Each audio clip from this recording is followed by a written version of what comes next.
Om Shanti. Good morning. बाबा के महावाक्य सुनते हैं। 11 तरीके भगवान के महावाक्य हैं शिव बाबा के। बाबा कहते, मीठे बच्चे जीते जी मरजीवा बनो। हम अशरीरी आत्मा हैं। यही पहला पाठ अच्छी तरह से रोज पक्का करते रहो। मीठे बच्चे जीते जी मरजीवा बनो। हम अशरीरी आत्मा हैं। यही पहला पाठ अच्छी तरह से रोज पक्का करते रहो। पर्सन है संपूर्ण सरेंडर किसको कहा जाएगा? संपूर्ण सरेंडर किसको कहा जाएगा? मन समर्पित होना। जो भगवान पर समर्पित हैं किसको कहा जाएगा? संपूर्ण सरेंडर। उत्तर है जो संपूर्ण सरेंडर हैं वह देही अभिमानी होंगे। यह देह भी हमारी नहीं। अभी हम नंगे बनते हैं, अर्थात तन मन धन जो कुछ है वह बाबा को अर्पण करते हैं। सब मेरा मेरा समाप्त कर पूरे ट्रस्टी होकर रहना ही संपूर्ण सरेंडर होना है। बाबा कहते, बच्चे मेरा बनकर सबसे ममत्व मिटा दो, धंधा धोरी करो, संभालो, माँ बाप की पालना का कर्जा उतारो, परंतु बाप की श्रीमत पर ट्रस्टी होकर। माना जो भी है बच्चों को संभालना है, परिवार में रहना है, जो भी जिम्मेवारी रिस्पॉन्सिबिलिटी है ना, उसको निभाते हुए, माँ बाप की सेवा करते हुए, और हमने भगवान की श्रीमत पर चलना है। तब जाके हमारे पाप कर्म कटेंगे और हम देव पद की प्राप्ति करेंगे। जिस प्रकार मंदिर में जाते हैं, चमड़े का बेल्ट, चमड़े का जूता, चमड़े का बना हुआ सामान उतार देते हैं वैष्णो मंदिर में जब जाते हैं तो। लेकिन परमात्मा कहते हैं तुमने बाहरी चमड़ा उतारा लेकिन तुमने असली चमड़ा नहीं उतारा, असली शरीर। इसलिए जो कुछ है भगवान को ट्रांसफर करना है, तब जाके तुम मंदिर में, मंदिर माने इनसाइड, परमात्मा से मिलन मना सकते हो, परमात्मा की अनुभूतियां कर सकते हैं, परमात्मा से शक्तियां ले सकते हैं।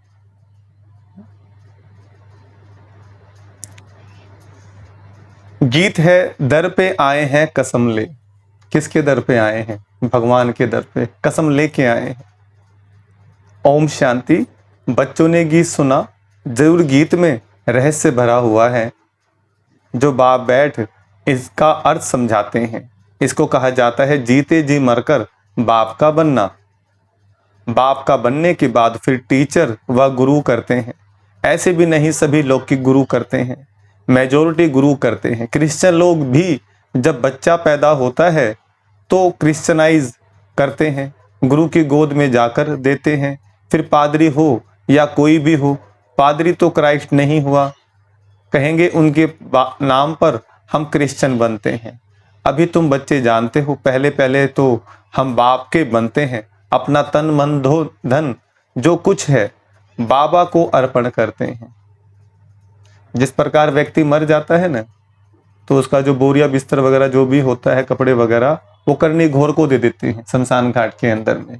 तो भगवान कहते हैं कि हे मेरे बच्चे, अभी जो समय चल रहा है, अंतिम का समय चल रहा है, भगवान को कोई सामान उमान नहीं चाहिए भारी। आंतरिक जो भी कुछ है तुम्हारा लगाओ, अटैचमेंट जहां भी संसार के अंदर, वो भगवान को अर्पण करके चलो। क्योंकि फिर वो लगाओ हमें दुख देने वाला है, हमें पीड़ा आने वाली है। जिस प्रकार शमशान घाट में अपने ही ले जाते हैं, अपने ही अंतिम संस्कार करते हैं, अपने ही सर पे डंडा मारते हैं। तो ये ध्यान रखिए, एक तो वो लौकिक में आत्मा निकल जाती है तब शमशान घाट ले जाते हैं। एक जो है अंतिम संस्कार, जब पूरी सृष्टि का अंतिम बेला चल रहा होता है, अंतिम समय चल रहा होता है, तब हमारे अपने ही हमें दुख पीड़ा पहुंचाते हैं।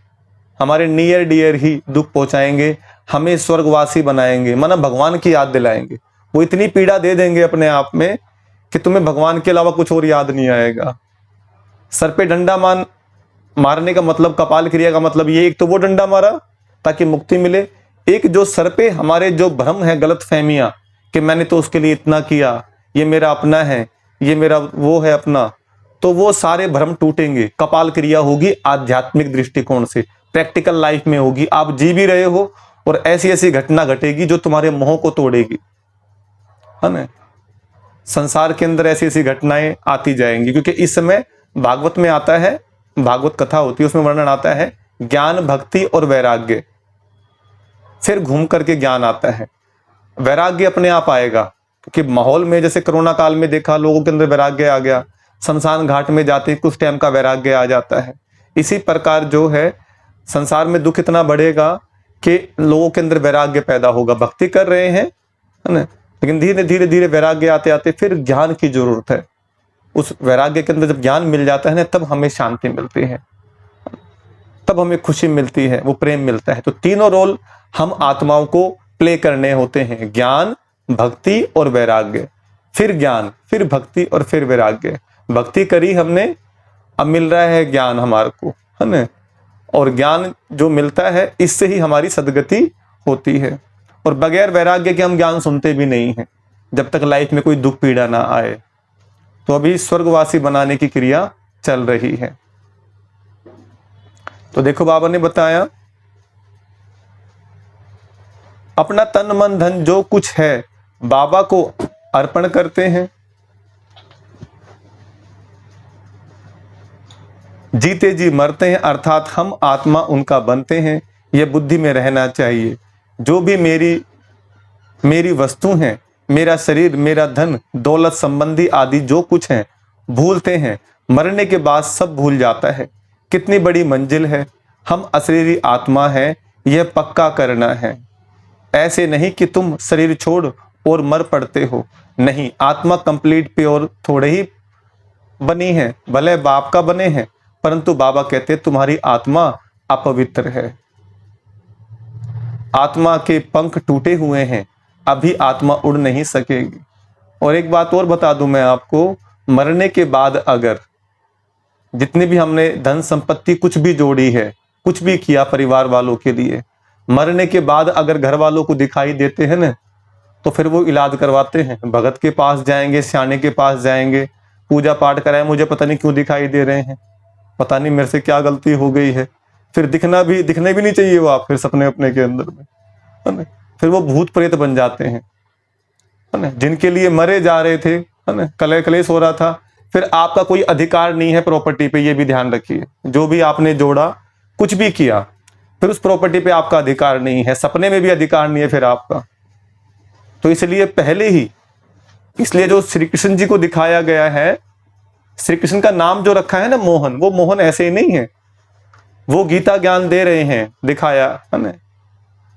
तो परमात्मा, परमपिता परमात्मा शिव ने गीता ज्ञान दिया, लेकिन हमें जो साकार रूप में दिखाए गए श्री कृष्णा, तो वास्तव में क्या है इसका, कि जीते जी आपको मरना होगा। तो वो प्रोसेस चल रहा है अभी, एक लौकिक जन्म और एक अलौकिक जन्म। तो अभी परमात्मा क्या कहते हैं, अपना जीते जी सब कुछ ट्रस्टी होकर के चलो, जीते जी चलना है, जीते जी मरना है, और भगवान का समझ करके जीना है हमने। अगर हम उसमें लगाव रख करके, अटैचमेंट रख करके जिएंगे, तो फिर हमें एक समय ऐसा आ जाएगा कि व्यक्ति मरना चाहता है, फिर मौत भी नहीं आती है। फिर शरीर में ना इतना लगाव होता है, संबंधियों में इतना लगाव होता है, जमीन जायदाद प्रॉपर्टी में इतना लगाव होता है, फिर शरीर पीड़ा देता है, फिर आता है कर्म भोग। फिर छोड़ने का समय तो आ गया है, पर वो छोड़ नहीं रहे हैं, तकलीफ हो रही है। फिर वो व्यक्ति कहते हैं कि भाई मेरे इंजेक्शन लगा दो, मुझे मौत दे दो, लेकिन फिर भी मौत नहीं, अपने फिर मार नहीं चाहेंगे भाई मेरा मरे, भाई उनको भी लगाव होता है, तो बड़ी पीड़ा हो जाती है। तो इसलिए बाबा कहते हैं, माया ने एकदम पंख तोड़ दिए हैं। बाबा ने समझाया है, आत्मा के फ्लाइंग स्क्वाइड सबसे तीखी जाती है, उससे तीखी चीज कोई होती नहीं, आत्मा से कोई पहुंच नहीं सकता। पिछाड़ी में मच्छरों सदृश सब आत्माएं भागती हैं, कहां जाती हैं, बहुत दूर दूर, सूर्य चांद से भी पार, वहां से फिर लौटना नहीं है। उन्हों के रॉकेट आदि तो जाकर फिर लौट आते हैं, सूर्य तक तो पहुंच नहीं सकते, तुमको तो उनसे बहुत दूर जाना है, सूक्ष्म वतन से भी ऊपर मूल वतन में जाना है, झट चले जाते हैं, आत्मा को पंख मिल जाते हैं, हिसाब किताब चुकतू कर आत्मा पवित्र बन जाती है। इस समय कयामत के समय की महिमा बहुत लिखी हुई है। सब आत्माओं को हिसाब किताब चुकतू कर जाना है। अभी तो सब आत्माएं मैली पाप आत्माएं हैं, यहाँ ही पुनर्जन्म लेती रहती हैं। तुम जानते हो यह बेहद का ड्रामा है। सब एक्टर्स को पार्ट बजाने वहां से आना पड़ता है। सबकी आत्मा स्टेज पर आनी है। जब विनाश का समय होता है तो सब आ जाते हैं। वहां रहकर क्या करेंगे? एक्टर बिगर पार्ट बजाने घर में थोड़े ही बैठ जाएंगे, नाटक में जरूर आना पड़ेगा। वहां से जब सब चले आते हैं तब फिर बाप सबको ले जाते हैं। बाप कहते हैं मैं भले यहाँ हूं तो भी आत्माएं आती रहती हैं। माना भगवान परम धाम के अंदर में है तो भी आत्माएं अपने अपने समय पर पृथ्वी पर आती रहती हैं। और अपनी मर्जी से ऊपर कोई नहीं जाता परम धाम के अंदर मरने के बाद में। जब भगवान धरती पर आते हैं, ज्ञान देते हैं, तब मुक्ति मिलती है। नहीं तो हम यहीं पर ही संसार में भटकते रहते हैं। एक जन्म लिया, फिर शरीर छोड़ा, फिर दूसरा जन्म लिया, ऐसे ही जाते रहते हैं। वृद्धि को पाती रहती है नंबरवार, फिर तुम जाएंगे भी नंबरवार। सारा तुम्हारी अवस्था पर मदार है, इसलिए मरजीवा बनना है। मर और जीवा, हम आत्मा है यह निश्चय रखना मेहनत है। बच्चे घड़ी घड़ी देह अभिमान में आकर भूल जाते हैं। देह अभिमानी तब होंगे जब कंप्लीट सरेंडर होंगे। बाबा यह सब आपका है, मैं भी आपका हूँ। यह देह जैसे कि हमारी है नहीं, इनको मैं छोड़ देता हूँ। बाबा मैं आपका हूँ। बाबा कहते हैं मेरा बन और सबसे ममत्व मिटा दो। बाकी ऐसे नहीं कि यहाँ आकर बैठ जाना है। तुमको अपना धंधा दूरी करना है, घर संभालना है, बच्चों का कर्जा उतारना है, माता पिता की सेवा कर उनका उजुरा उतार देना है। बच्चों पर माँ बाप की पालना का कर्जा चढ़ता है। अब यह बाप तुम्हारी पालना कर रहे हैं तो तुमसे पहले ही सरेंडर कराते हैं। सब कुछ दे दो उनसे, फिर तुम्हारी पालना भी होती है। यह शिव बाबा का भंडारा है। कहते हैं ना, भोले की भंडारी भरपूर, कालकंठक दूर। रहेगा हमारे पास ही, लेकिन ट्रस्टी होके चलो, भगवान की अमानत समझ के चलो। हम बोलते भी तो है जो कुछ है भगवान का है। और ये हमें कई बार गलत फहमी होती है कि भाई जो कुछ अभी हमारा है। अब आप देख लीजिए, हमसे पहले भी यहीं पर था ये जो कुछ था, और हमारे माँ बाद में भी यहीं पे रहने वाला है भाई। बस ट्रांसफर हो जाएगी प्रॉपर्टी किसी किसी नाम पर, वो कागज बदल जाते हैं, नाम बदल जाते हैं कागज के ऊपर में। तो बाबा कहते हैं देखो,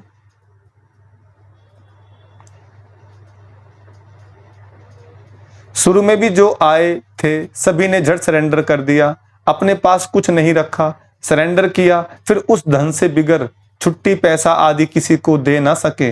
जैसे शास्त्रों में ही हरिश्चंद्र की कहानी है, परंतु यथार्थ तो कुछ है नहीं। भारत बिल्कुल पवित्र था, भारतवासियों जैसा पवित्र सुखी कोई होता नहीं। भारत सबसे बड़ा तीर्थ है जहाँ पतित पावन बाप आकर सारी सृष्टि को, तत्वों को भी पवित्र बनाते हैं। अभी यह तत्व आदि सब दुश्मन है। अर्थक्वेक होगी, तूफान लगेंगे क्योंकि तमो प्रधान है। नेचुरल कैलिमिटीज आएंगी, बहुत दुख देंगी। इस समय सब दुख की चीजें हैं, सतयुग में है सब सुख की चीज। जिस प्रकार व्यक्ति मरता है तो उसको तकलीफ तो हो रही होती है छोड़ने के अंदर में। हाय मर गया 70-80 साल हो गए उम्र के अंदर में। लेकिन वो ये भूल जाता है कि दोबारा से जाके बच्चा बनेगा, वो दोबारा फिर गोद में खेलेगा, वो दोबारा फिर वही बच्चे की तरह है किलकारियां मारेगा, है झूला झूलेगा अपने। इसी प्रकार एक है शरीर का जन्म, है ना, गर्भ में आते हैं। एक है पूरी सृष्टि का परिवर्तन। जिस प्रकार व्यक्ति बूढ़ा हो जाता है, हाथ पांव कार्य नहीं करते, इसी प्रकार प्रकृति बूढ़ी हो जाती है। प्रकृति के 5 तत्व दूषित हो गए हैं। अभी ये प्रकृति परिवर्तन होनी है। प्रकृति परिवर्तन होने का बेला चल रहा है ना। सतयुग, त्रेता, द्वापर, है ना, कलयुग। कलयुग के बाद सतयुग आता है, उससे पहले है संगम युग। इसी प्रकार बचपन, धीरे धीरे युवा हुए, है ना, शादी होगी, फिर धीरे धीरे बुढ़ापा आ जाता है। बुढ़ापा माने कलयुग। फिर बुढ़ापे के बाद शरीर छोड़ना है, फिर दोबारा बच्चे बनते हैं, फिर माँ बाप पालना करते हैं। इसी प्रकार सतयुग में हमारी पालना प्रकृति बड़े अच्छे तरीके से करती है।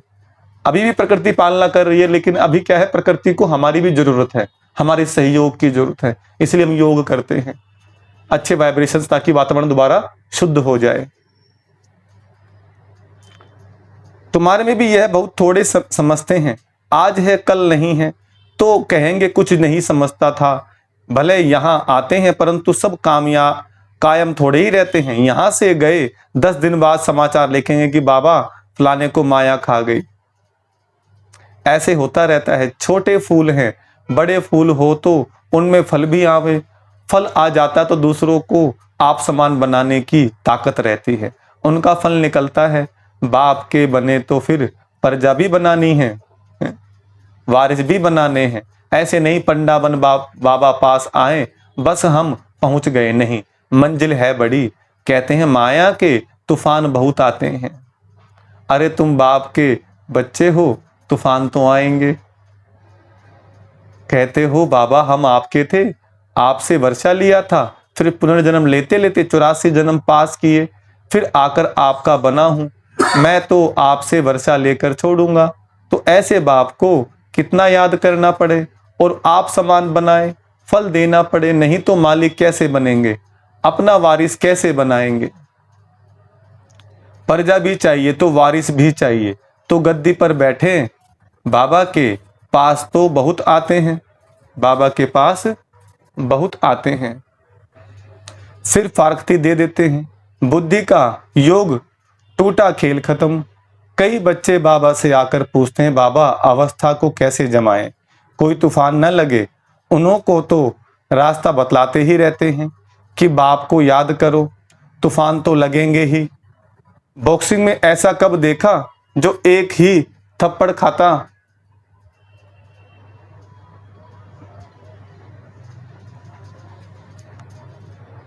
जरूर दोनों में हिम्मत होगी। थप्पड़ एक वह लगाएंगे तो 10 थप्पड़ दूसरे भी लगाते होंगे। यह भी बॉक्सिंग है।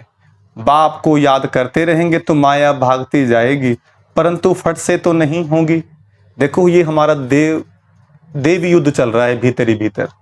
जो बोलते हैं ना देवासुर संग्राम, सुना आपने देवताओं का और असुरों का युद्ध हुआ। वो कब हुआ ये ध्यान रखिए, जब भगवान धरती पर आते हैं। जिस प्रकार सूर्य प्रकट होता है ऐसे ही होता है ज्ञान सूर्य। भगवान शिव को बोलते हैं ज्ञान सूर्य।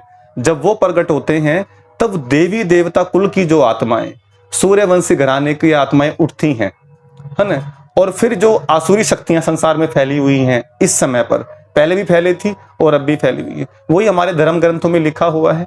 तो अभी वही देवासुर संग्राम चल रहा है। अभी हम देवता बने नहीं हैं, लेकिन हमारी चेतना जगी है। अब कुछ हमने भगवान को जाना है, अपने आप को पहचाना है। अब हम धर्म के मार्ग पर चल रहे हैं। जैसे राम जी के साथ दिखाए ना बंदर, तो कुछ बंदरपना है अंदर में, कुछ विकार हैं भीतर में, लेकिन फिर भी हम राम के साथी, भगवान शिव बाबा के साथी बन गए हैं। अब हमें बुराई को, रावण को, माया को हराना है। काम क्रोध लोभ मोह अहंकार, उस पर विजय पानी है हमारे को। तो बड़ा देवासुर संग्राम चल रहा है। देव प्लस असुर और संग राम। संग में राम है, हमारे परमात्मा है। असुर भी हैं जो बेसुरे हैं, बुरा व्यवहार करने वाले, गंदे आचरण वाले, उनके साथ में रह करके, है ना, हमने उनका भी उद्धार करना है। तो अभी ये बड़ा गुप्त रूप से फाइट चल रही है। सबसे पहले तो हमारे भीतर बहुत सारी बुराइयां हैं। जैसे जैसे ज्ञान सुनते हैं हम, वैसे वैसे बुराइयां हमारी दूर होती जाती हैं। कहते हैं ना राम के बाण ने उद्धार किया, बहुत सारे असुरों पर राम के बाण लगे। अच्छा, बाद में फिर वो देवता रूप में आ जाते हैं। धन्य है प्रभु, हमें शराप मिला हुआ था, हमने अपनी शक्ति का दुरुपयोग किया और ऐसे ऐसे उस ऋषि का शराप लग गया, ऐसे लग गया, है ना। तो फिर वो राम जी के बाण लगे, तब उनका उद्धार। ऐसे ये राम की जो वाणी है, जो शिव बाबा की हम वाणी सुन रहे हैं, ये वो वाण है जिससे हमें मुक्ति मिलनी है, जिससे हमारा उद्धार होना है। हम दोबारा से अपने देव पद को प्राप्त करेंगे। तो जिस प्रकार राम जी जब अंत में गए तो सुग्रीव दिखाया वहां पर, है ना, और भी जो दिखाए हैं, जो निषाद राज उनके जंगल में जो उनके मित्र थे, हैं गुरु भाई थे, तो उनको भी जैसे बाद में देव पद मिल गया था, देवता बन के गए वो। तो ऐसे ही भगवान के हम बच्चे हैं जो आज राम के परमात्मा के सहयोगी बने हैं और परमात्मा हमारे को दोबारा बैकुंठ धाम स्वर्ग में ले जाने के लिए पढ़ा रहे हैं। ये बड़ी गुप्त बातें हैं, वो धीरे धीरे समझ में आएंगी आगे। तो बाबा कहते हैं माया से बॉक्सिंग है हमारी। बहुत तो डर जाते हैं, माया एकदम नाक में दम कर देती है। युद्ध स्थल है ना। बुद्धि योग लगाने में माया बहुत विघ्न डालती है। मेहनत सारी योग में है, योग माने याद। भले बाबा कहते हैं ज्ञानी तू आत्मा मुझे प्रिय है, परंतु ऐसा नहीं सिर्फ ज्ञान देने वाला मुझे प्रिय है, पहले योग पूरा चाहिए। बाप को याद करना है, माया के विघ्नों से डरो नहीं, विश्व का मालिक बनते हो। 16,108 की माला बहुत बड़ी है, अंत में आकर पूरी होगी। त्रेता अंत तक इतने प्रिंस प्रिंसेस बनते हैं, कुछ तो निशानी है ना। 8 की भी निशानी है, 108 की भी निशानी है, यह बिल्कुल राइट है। त्रेता अंत तक इतने 16,108 प्रिंस प्रिंसेस होते हैं। शुरू में तो नहीं होंगे, पहले थोड़े होंगे कि वृद्धि पाते जाते हैं, वह सब बनते यहाँ है। चांस अभी बहुत अच्छा है, परंतु मेहनत बहुत है। गीत में भी कहते हैं कब नहीं छोड़ेंगे मर जाएंगे। बाबा फिर कहते हैं यह सब तुम बच्चों के लिए ही है। बच्चे कहते हैं हमारा सब कुछ आपका ही है, कहते हैं ना कि यह सब कुछ भगवान ने दिया है। अब बाप कहते हैं यह तो सब खत्म हो जाना है, विनाश तो होता है ना, तुम्हारे पास क्या है। यह शरीर भी खत्म हो जाएगा, अब मैं फिर तुमको बदली कर देता हूं, सिर्फ एक्सचेंज करते हो ना। एक कहानी है ना, पुराना चिराग दे दो नया चिराग ले लो। तो भगवान क्या करते हैं, हम बेहद की, भोलानाथ बोलते हैं भगवान को, बेहद की ट्रांसफर होती है। इस समय पर हम भगवान को अपना पुराना पुराना दे देते हैं, भगवान उसके बदले में नया नया स्वर्ग की दुनिया, स्वर्ग की बादशाही, देवी पद है ना, देवी दुनिया हमारे को दे देते हैं। तो बाबा क्या कहते हैं, देखो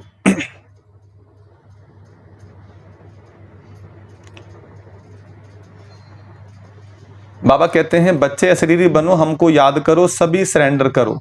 बाप कहते हैं इन सब शास्त्रों आदि का तुमको सार समझाता हूं। जो शास्त्र आदि पढ़े हुए हैं वह तो समझते हैं। बाप कहते हैं मैं ब्रह्मा मुख द्वारा तुमको यह समझाता हूं। मैंने कल पहले भी तुमको राजयोग सिखाकर राजा रानी बनाया था, फिर अब बनाता हूं।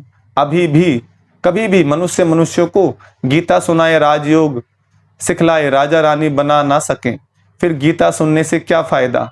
बाप तो कहते हैं मैं खुद कलप आकर तुमको स्वर्ग का मालिक बनाता हूं। हमारे बनेंगे तब तो वारिस बनेंगे ना। तो जितना तुम योग में रहेंगे उतना शुद्ध बनते जाएंगे। बाबा यह सब आपका है, हम तो ट्रस्टी हैं, आपके हुक्म बगैर हम कुछ नहीं करेंगे। शरीर निर्वाह कैसे करना है यह भी मत लेनी है। अक्सर करके गरीब ही पूरा पोता मेल देते हैं, साहूकार दे न सके, सरेंडर हो न सके, कोई विरला निकलता है। जैसे कि जनक का नाम है, बाल बच्चे हैं, ज्वाइंट प्रॉपर्टी है, तो अलग कैसे हो, साहूकार लोग प्रॉपर्टी निकाले कैसे। जो सरेंडर हो, बाप है ही गरीब निवाज, सबसे गरीब माताएं हैं, उनसे भी जास्ती कन्याएं गरीब हैं। कन्या को कभी वर्षे का नशा नहीं होगा, बच्चे को बाप की जागीर का नशा रहता है। तो वह सब छोड़ फिर वैकुंठ का वर्षा लेना पड़े। दान हमेशा गरीब को ही दिया जाता है। भारत है सबसे गरीब, अमेरिका बहुत साहूकार है, उनको वर्षा देते हैं क्या। भारत सबसे साहूकार था और कोई धर्म नहीं था, सिर्फ भारतवासी ही थे। एक भाषा थी, गॉड इज वन। मैं one sovereignty, one religion, one language स्थापन करता हूं। भगवान एक धर्म, एक राज्य, एक कुल, एक मत भाषा की स्थापना करते हैं। अब वो दोबारा हो रही है। 1 से फिर 2, 3 होगी। अभी कितने धर्म हैं, फिर जरूर 1 धर्म आना चाहिए। 5000 वर्ष की बात है। मनुष्य समझते हैं फलाना मरा, स्वर्गवासी हुआ, शायद ऊपर चला गया। दिलवाड़ा मंदिर में भी स्वर्ग ऊपर छत में है, तो मनुष्य मूझ जाते हैं। वास्तव में स्वर्ग कोई ऊपर नहीं है, तुम अब जानते हो। बाबा के पास जाना है, फिर यहाँ आकर राज्य करेंगे। यह ज्ञान बुद्धि में रहना चाहिए, जो कोई को समझा सको। कच्चे को तो माया कच्चा खा जाएगी। बाबा के पास समाचार आता है, फलाने ने एक ही ऐसा तीर मारा जो बस मैं बाबा का बन गया।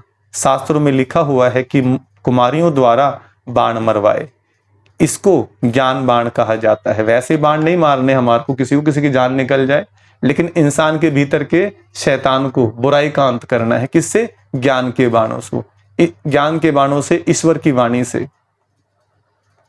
बाकी कोई स्थूल बाण की बात नहीं है, जानते कुछ भी नहीं, मनुष्यों को जो आया सो लिख दिया है। गंदगी तो बहुत है, रिद्धि सिद्धि वाले भी बहुत हो गए हैं। सच जब निकलता है तो झूठ सामना करता है। अब तुम समझते हो शिव बाबा है निराकार और यह ब्रह्मा है साकार, बाकी नाभि आदि की कोई बात ही नहीं है। झूठ के कारण सच को मनुष्य समझ नहीं सकते। आजकल झूठे जवाहरात भी ऐसे फर्स्ट क्लास निकले हैं जो सच छिप गया है। तुम किसको सच सुनाते हो तो जैसे मिर्ची लगती है। अरे मोस्ट बिलवेड बाप से तो वर्षा लेना है, वह फिर सर्वव्यापी कैसे होगा? सर्वव्यापी का तो कोई अर्थ ही नहीं निकलता। गॉड फादर स्वर्ग क्रिएट करते हैं तो हम स्वर्ग के मालिक होने चाहिए ना, फिर इतने कंगाल क्यों बने हैं? हम बाप के बच्चे हैं तो स्वर्ग के मालिक क्यों नहीं है? नरक के मालिक कैसे बने हैं? गॉड तो रचयिता है ही नई दुनिया का, ऐसे नहीं कि वह पुरानी दुनिया स्थापन करते हैं। बाप पुराना घर थोड़े ही बनाएंगे, इस्तेमाल करते करते पुराना हो गया ये। तो ऐसे ऐसे ख्याल चलने चाहिए। अच्छा, मीठे मीठे सिकलदे बच्चों प्रति माता पिता बाप दादा का याद प्यार गुड मॉर्निंग। रूहानी बाप की रूहानी बच्चों को नमस्ते। हम रूहानी बच्चों की रूहानी बाप दादा को नमस्ते नमस्ते नमस्ते। धारणा के लिए मुख्य सार है। पहला पॉइंट है, माया के विघ्नों से डरना नहीं है, बाप की याद से सब विघ्नों को हटा देना है। दूसरा, बुद्धि से सब कुछ सरेंडर कर अशरीरी बन बाप को याद करना है। ज्ञानी तू आत्मा के साथ साथ योगी भी जरूर बनना है। अब ज्ञान को तो सुन रहे हैं हम, लेकिन साथ में योग भी लगाए। इसलिए मुरली से पहले 10 मिनट 15 मिनट मेडिटेशन करते हैं ना, ताकि इससे हमारा मन स्थिर हो जाए। टीका बिंदी लगाया पर यहाँ पर टिकना है हमारे को, तभी जाकर ये ज्ञान हजम हो पाएगा। जिस प्रकार व्यक्ति मेहनत नहीं करता ना, तो उसको फिर खाना हजम भी जल्दी नहीं होता। जो मेहनती होता है फटाफट खाना हजम हो जाता है उसको। इसी प्रकार योग लगाएंगे तो फिर हम इस ज्ञान को पचा पाएंगे, ये ज्ञान हमारी धारणा में आ पाएगा। तो योग जरूरी है। वरदान है, मेरेपन की स्मृति से स्नेह और रहम की दृष्टि प्राप्त करने वाले समर्थी स्वरूप भव। मेरेपन की स्मृति से स्नेह और रहम की दृष्टि प्राप्त करने वाले समर्थी स्वरूप संपन्न भव। वरदान का विस्तार, जो बच्चे बाप को पहचान कर दिल से एक बार भी मेरा बाबा कहते हैं तो रहम के सागर बाप दादा ऐसे बच्चों को रिटर्न में पदम गुणा उसी रूहानी प्यार से देखते हैं। रहम और स्नेह की दृष्टि उन्हें सदा आगे बढ़ाती रहती है। यही रूहानी मेरेपन की स्मृति ऐसे बच्चों के लिए समर्थी भरने की आशीर्वाद बन जाती है। बाप दादा को मुख से आशीर्वाद लेने की आवश्यकता नहीं पड़ती है, लेकिन सूक्ष्म स्नेह के संकल्प से हर बच्चे की पालना होती है। स्लोगन है, जो बाप के प्यारे हैं उनका अन्य किसी व्यक्ति व वैभव से प्यार हो नहीं सकता। जो बाप के प्यारे हैं उनका अन्य किसी व्यक्ति व वैभव से प्यार हो नहीं सकता। इसलिए मोहन बनना है। मोहन माने मोहना, किसी से मोह नहीं, ईश्वर से मोह। हाँ, प्रेम सबसे करना है। मोह अंधा होता है, प्रेम जागा हुआ होता है, प्रेम आजाद होता है। खुद भी आजाद रहेगा, औरों को भी आजाद करेगा। वाणी का सार, मीठे बच्चे जीते जी मरजीवा बनो, हम अशरीरी आत्मा हैं। यही पहला पाठ अच्छी तरह से रोज पक्का करते रहो। पर्सन संपूर्ण सरेंडर किसको कहा जाएगा? उत्तर, जो संपूर्ण सरेंडर हैं वह देही अभिमानी होंगे। यह देह भी हमारी नहीं, अभी हम नंगे बनते हैं, अर्थात तन मन धन जो कुछ है वह बाबा को अर्पण करते हैं। सब मेरा मेरा समाप्त कर पूरे ट्रस्टी होकर रहना है। ट्रस्टी होकर रहना ही संपूर्ण सरेंडर होना है। बाबा कहते हैं, बच्चे मेरा बनकर सबसे ममत्व मिटा दो, धंधा धोरी करो, संभालो, माँ बाप की पालना का कर्ज उतारो, परंतु बाप की श्रीमत पर ट्रस्टी होकर के चलना है। अच्छा, ओम शांति।